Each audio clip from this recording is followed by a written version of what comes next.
मला हे काही करायचं नव्हतं, पण एका ठिकाणी मी एक गोष्ट वाचली होती की एक सच्चा भक्त देवाला हमेशा सांगायचा की मी तुझा सच्चा भक्त आहे, माझ्यावर संकट आलं तू माझ्यासोबत राहायचं. देवाने सांगितलं राहील.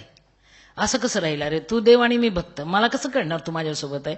अरे म्हटलं तुझ्यावर संकट आलं की खूप पाऊस येईल, चिखल झालेला असेल, तू मागं वळून पाहायचं, 4 पावलं उमटताना दिसतील, 2 तुझे 2 माझे. यस. भक्त म्हटला यस.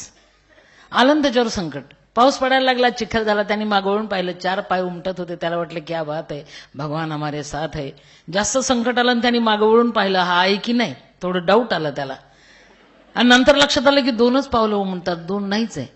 राग आला, अरे तुला कोणी देव केलं रे, तू देव आहेस की दगड आहे रे? भांडायला गेला.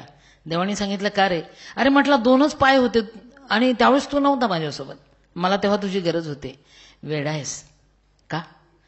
ज्यावेळेस 2च पाय उमटत होते ना, त्यावेळेस तू इतका थकला होता की तुला मी माझ्या खांद्यावर घेतलं होतं रे, त्यामुळे उमटणारे पाय माझे होते, तुझ्या नव्हते. सिंधुताई सपकाळ काय करू शकते रे बाबा? काय करू शकत नाही. करता करविता कोई और है, जगात देव आहे विश्वास ठेवा.